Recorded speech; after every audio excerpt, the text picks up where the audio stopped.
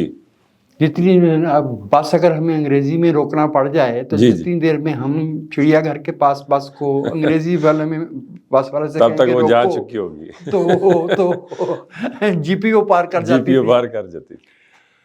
وہ استاد ہماری حوصلہ شکنی کے لیے کہتے تھے. صحیح. تم ایئر کہنے والے نہ تمہیں زبان آتی ہے، نہ تمہارے ماں باپ نے کبھی لٹریچر کا نام سنا تھا، اب تم انگریزی اختیاری پڑھو گے. مطلب ان کا یہ تھا کہ یہ جو 7 بچے آئے ہیں جی انگریزی اختیاری پڑھنے، اگر یہ بھی بھاگ جائیں جی تو میں وہ وقت بھی جو ہے وہ بدل سے بیٹھ کے، وہ 2 الگ ساتھ تھے اور ایک ہی ادارے میں تھے. بالکل ٹھیک ہے. تو آپ نے یہ جو آپ کو انگریزی پہ جو تانا ملا، آپ نے پھر ہمیں پتہ چلا کہ آپ نے پھر ایک بک خریدی، اس کو پھر یاد کیا راتوں رات. نہیں راتوں رات تو نہیں کیا بھیا. ابھی انتقال ہوا مرحوم خالد احمد صاحب جی. یہی ان کے ساتھ بھی گزری تھی. وہ تو فیض صاحب نے کہا نا کہ اجداد پہ جو گزری ہے، جی جی، تو وہ تو یہ تو نسل در نسل جھگڑا تھا. بالکل. تو وہ عارف ہائی اسکول میاں میر سے پڑھے تھے، تو ہم اس سے بھی پیچھے کے کسی قصباتی اسکول میں پڑھے تھے جو اصل میں متروکہ مندر تھا. اچھا جی. اس میں تالاب بھی تھا. جی جی. اس میں وہ گھنٹی والا جو چبوترا ہوتا ہے وہ بھی تھا. اس میں عبادت کرنے کی جگہ بھی تھی. تو جب یہ اس طرح کے تانے ملنا شروع ہوئے، اور پھر یہ بھی تھا کہ واقعتاً اگر آپ ڈکشنری ساتھ رکھ کے انگریزی پڑھنے کی کوشش کریں تو 8ویں 10ویں لائن کے بعد آپ تھک جاتے. معنی بھی آپ کو اچھا ہو. وہاں اس شہر میں کوئی، مجھے 1 سے زیادہ ایسے لفظ یاد ہیں کہ میں شہر بھر میں جس کے بارے میں پتا چلا کہ وہ پڑھا لکھا ہے تو ان کے پاس جا کے پوچھا گیا تو ان کو نہیں معلوم تھا. جی. ہاں مثالیں کیا دوں. تو پھر میں نے یہ کیا کہ میں نے ہمارے سرمد بشیر، آپ کو یاد ہے صحافی، ہمارے یہاں مسئلہ جی جی تھوڑے سے بڑے، جی جی 2-4 سال، ان کے والد نے ایک کتابستان انگریزی سے اردو ڈکشنری جی مرتب کی تھی. جی جی. وہ بڑی پاپولر تھی، خاص طور پہ ان لوگوں میں جن کے لیے لینگویج جو تھی وہ پرابلم تھی. میں نے وہ خریدی. صحیح. اور اس میں 27 حروف ہیں. ہاں جی. تو 27 اس کے وہ حصے کیے. ہاں جی. ان کو باندھا، ان کو رٹا لگانا شروع کر دیا. ہاں جی. بائی دا ٹائم میں A, B اور C کے آخر تک پہنچا تو انگریزی کے حروف میں جو ترتیب پائی جاتی ہے وہ میرے لاشعور میں آ گئی. واہ. تو مجھے معلوم ہو گیا کہ اگر یہ جو اے کے بعد ایک کانسوننٹ کے بعد ای آئے گا جی تو یہ اے سافٹ ہو جائے گا. اگر بعد میں باول نہیں ہے تو it has to be hard. یہی سین کی آواز کب دے گا اور کاف کی آواز کب دے گا. پھر کچھ مسئلہ نہیں تھا. تو 2-3 مہینے لگے تو گھر والوں سے کچھ گالیاں بھی پڑی کیونکہ وہ ہمارا تو بڑا مذہبی گھرانہ تھا جی. تو وہ پیانو کی ایک پینسل ہر روز جو تھی نا وہ ختم ہو رہی تھی. لکھ کے چکو میں لکھ کے ہاں جی یاد کرتے اس کو. تو وہ نیچے سے ایک ابا کے بھائی نے دوسرے سے کہا کہ وہ یہ کیا مسئلہ، لوگوں کی پینسلیں گم ہوتی ہیں، ٹوٹتی ہیں، اور ان کی ختم ہو رہی ہے. ایک پینسل جو ہے نا وہ ختم کر رہا ہے، یہ کر کیا رہا ہے. وہ اوپر آئے, نیچے گئے, انہوں نے کہا کہ وہ تو ڈکشنری یاد کر رہا ہے. انہوں نے یہ بڑی گالی دی اور کہا میرا خیال تھا کوئی نیک کام کر رہا ہوگا. صحیح. مجاہد صاحب, پہلی سیلری کتنی تھی اور وہ جو پیسے آپ کو ملے, پہلی تنخواہ آپ کی, پہلی انکم, وہ کہاں خرچی آپ نے اور کتنے خوش تھے آپ اس دن؟ 2820 روپے بیسک تھی. ٹھیک ہے. اور ہاؤس رینٹ وغیرہ ڈال کے 4200 روپیہ بنتا تھا. جی. تو اس سے ایک تو فوم کا گدا خریدا تھا. اچھا جی. 5 گولڈ فلیک کے سگریٹ خریدے تھے. اچھا جی. اور ایک صابن خریدا تھا. صابن دانی کے لیے پیسے نہیں بچے تھے. ٹھیک ہے. تو اس کے ریپر پہ اس کو رکھ لیا تھا. بالکل ٹھیک. اور جس سے شادی کرنا تھی اس کو اسی رات جو ہے نا وہ رکشے میں بٹھا کے گھر لے آیا. زبردست. آپ ماشاءاللہ سیلف میڈ انسان ہیں, اور اب ہم دیکھتے ہیں کہ جی کندھے پہ چڑھ کے آج کل جو ہم دیکھتے ہیں بچوں کو, جی باپ کے کندھے پہ اس کے نام سے, اسٹیٹس سے, تو یہ سیلف میڈ کا جو ایک کانسیپٹ تھا ایک نئی نسل میں نہیں پایا جاتا. اس کی آپ کیا وجہ سمجھتے ہیں؟ دیکھیے بھائی, ایسے ہے کہ سیلف میڈ ہونا دو دھاری تلوار ہے. جی. کچھ دوست جو ہے ان کی غربت ختم ہو جاتی ہے, غربت کا احساس ختم نہیں ہوتا. اور کچھ کو زندگی کے اونچ نیچ میں غربت کا احساس ہی نہیں ہوتا کہ یہ کیا تھی. جی. پتہ ہی نہیں چلا بالکل کب بے روزگاری ہے. آپ نے اتنا وقت صحافت میں گزارا ہے, اور آپ کا اپنا بھی یہی مشاہدہ ہوگا کہ صحافت تو بھائی وقفے سے بے روزگار ہونے کا نام ہے. جی ایسی ہے, بالکل ایسی. کوئی پلاننگ نہیں ہوتی. ہاں جی. اور سابق صحافی کوئی چیز نہیں ہوتا. ہاں جی, ایسے ہی ہے نا. بالکل ایسی. تو جو آپ نے فرمایا صحافت میں مطمئن مجھے اپنی کاہلی کا اور ایل پلانڈ ہونے کا, اور ایک خاص چیز ہوتی ہے ومزیکل ہونا. جی. کہ جو ایک دم سے برین میں ویو آئی, دماغ میں جو لشکارا ہوا اس کے پیچھے لگ گئے. جی. تو اس میں وقت بہت ضائع ہوا. میرے خیال میں انسان جتنا کرتا ہے جی اتنا ہی کر سکتا ہے. کر سکتا ہے, بالکل. بس میرا مطلب یہ کہ کوئی یہ کہے کہ اس سے زیادہ اگر آپ اپنی زندگی سے مطمئن ہیں اور ہم نے کسی کو نقصان نہیں پہنچایا, کسی کے خلاف سازش نہیں کی, کسی پہ ظلم نہیں کیا, تو میرے خیال میں ٹھیک ہے. بالکل ٹھیک. آپ کی جو پہلی شریک حیات تھی ان کے ساتھ سفر جو ہے وہ اختتام پذیر ہو گیا, اس کی کیا وجہ آپ سمجھتے ہیں؟ ہاں, دونوں بہت کم عمر تھے, اور دونوں نے فیصلہ کرنے میں تھوڑی جلدی بازی بالکل کی. اور سچی بات یہ ہے کہ ہمارے ملک میں اتنی گھٹن کا ماحول ہے کہ اس میں نوجوانوں کو فیصلہ کرنے کی جو اس خاص طور پہ یہ فیصلہ جی اس کی تربیت نہیں ملتی. میں کسی اور کو قصوروار نہیں ٹھہراتا. فیصلہ تو انسان 21-22 برس کا نوجوان جی جی بالغ ہوتا ہے, وہ ذمہ دار ہے اب جو وہ کرتا ہے. تو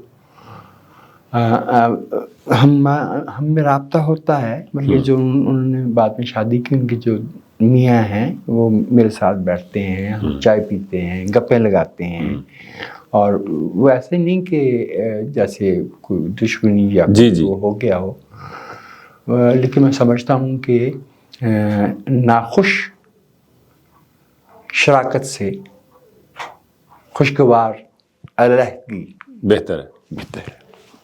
آپ کے صاحبزادے کی جب پیدائش ہوئی تو آپ نے اپنے والد صاحب کو بھی فون کیا, وہ نام رکھنے کا واقعہ کیا تھا؟ بڑا خوبصورت واقعہ تھا, وہ ہم سے شیئر کیجیے. دیکھیے یہ تو اب آپ جو ہے وہ ابا کو میں نے فون کیا جی, تو اور انہیں اطلاع دی, صاحبزادے کی تشریف آوری کی. جی تو کہنے لگے کہ نام کیا سوچا ہے؟ ہاں جی تو میرا نام وجاہت تھا. تو میں نے کہا جی میں نے سوچا ہے کہ فراست مسعود. کہنے لگے بہت اچھا نام ہے، جیسی باب میں وجاہت تھی ویسی بچے میں فراست آ جائے گی. خوبصورت بات. وہ ایسے یہ جو ہمارے اس نسل کے بزرگ تھے، یہ چھوٹی چھوٹی لائٹ باتوں میں میں ایک دفعہ پڑھا کے آیا تو وہ چارپائی پہ بیٹھے تھے. کہنے لگے کہ کہاں سے آ رہے ہو؟